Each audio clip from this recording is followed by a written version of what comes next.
Yo, how's it going? Good morning. So we got some good news and we got some bad news. Good news is this rig is now off the ground. It's very three-dimensional. I mean, it was three-dimensional before, but like more so now, right? So that's great. It's pretty square, so all those things line up. But I hate to tell you this, as much as I love you, this rig has the wobbles. Look at that. You touch it and it's like a metronome. So that's not going to work, right? That will definitely cause a lot of accuracy issues and feeding issues. It's just unacceptable. So what to do about it? Let's kind of paint down by the numbers.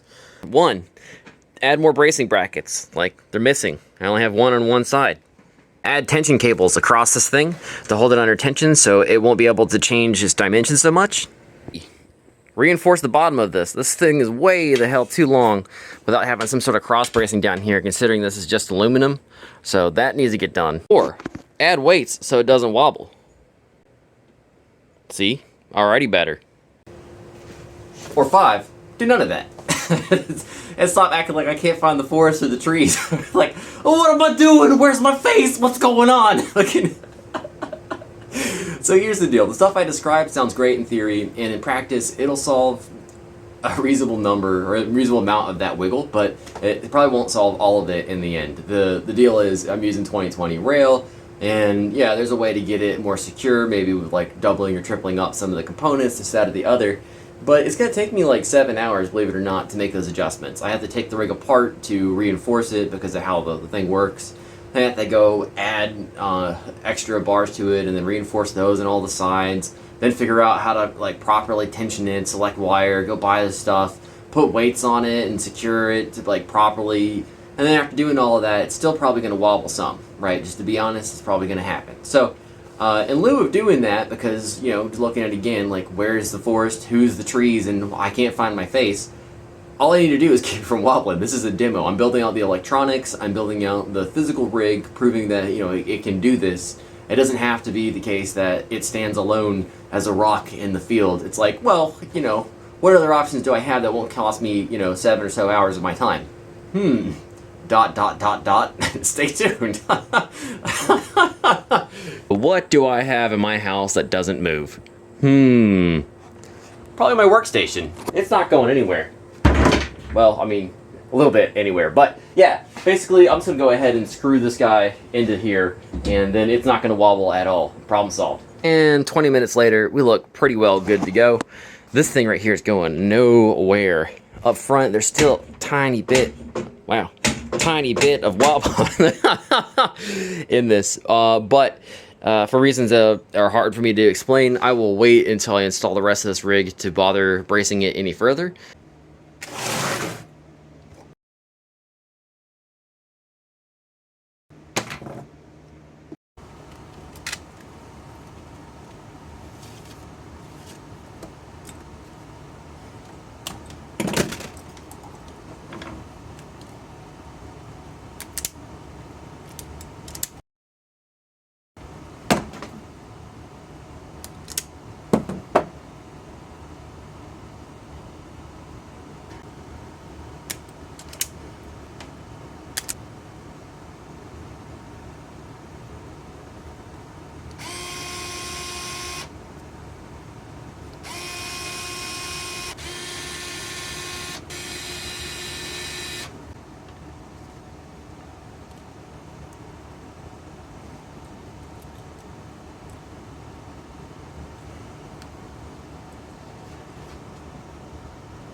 What do we got going on here? Well, I hooked the motors up, so they're now on this control board.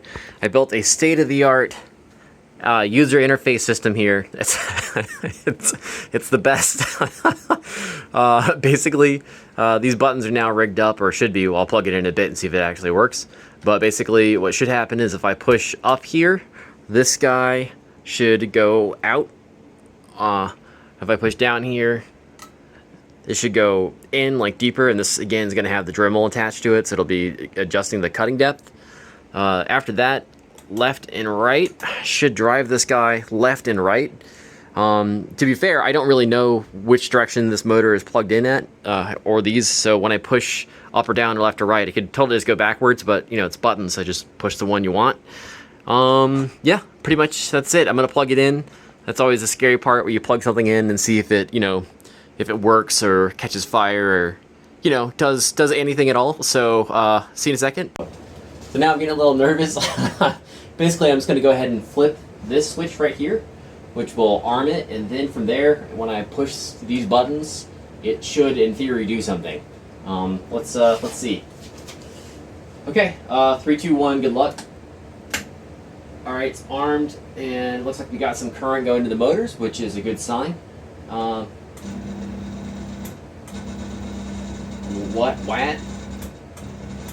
What? Is it?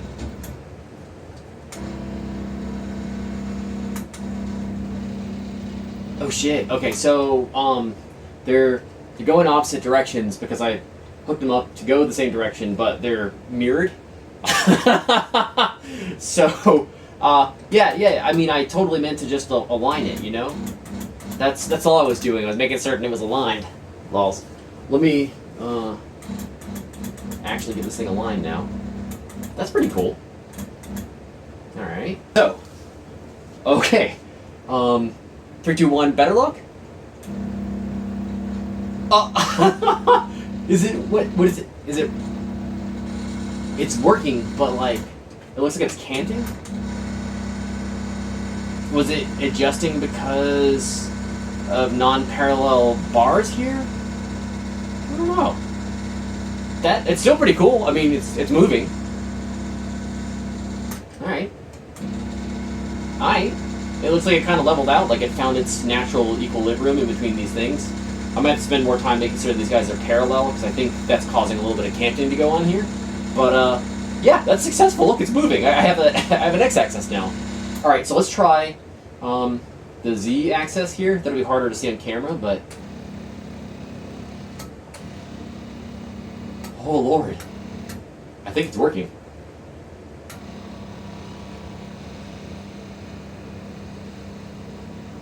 Rotating. It's just moving so slowly, but it's totally moving. Huh! Hey, look at that! It like mostly works. Nice. Yeah. While I was off camera, it was good like 6 or 7 hours of setting this stuff up. So it's it's nice to see it not catch on fire or burn or not do anything, which is always the most disappointing when you turn it on and it just does nothing. But yeah, check it out. I got all the movement. It's so slow, I need to change the speed on it, but like, God. Alright, so I guess the next step, I'm going to try to load the Dremel in here and see how that goes. Okay, so next level of excitement here. I've got this cardboard clamped in place, so we should be able to test this Dremel.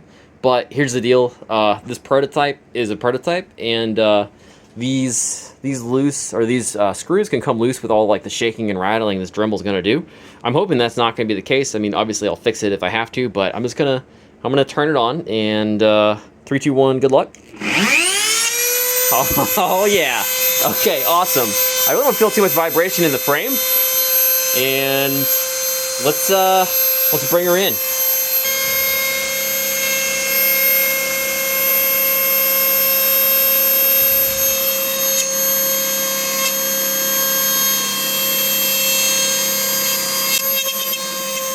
Okay, so I had to stop and adjust the length of the bit.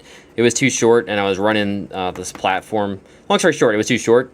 I'm going to go ahead and now turn it back on, back it out, and then I should be able to start cutting.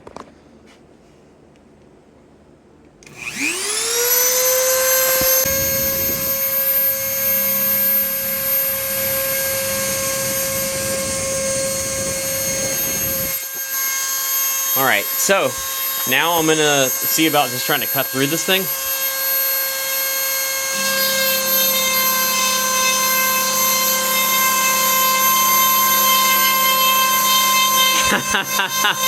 Yeah, get you some.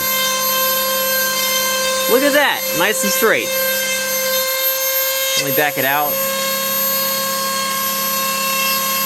Well, yeah, that's working perfectly. And this is only one sheet. It could do a few sheets at a time. So, yeah. And yes, success. Look at this. It's super straight. There's a little bit of a cutout there in the middle, and that's because I was kind of changing the depth and playing with it with my hand, but the rig itself is able to hold it straight, it's able to travel straight, so this is a really great sign. Really very encouraged by having my first run on this machine go so smoothly. There's some things to clean up, but all in all, I think it won't be too long before I can start working on that Y-axis, which I got one of the bars over there. Yeah, so basically looking forward to it. Hopefully this next video we'll get the Y-axis set up and then start cutting out something like a square out of this thing. So, hell yeah.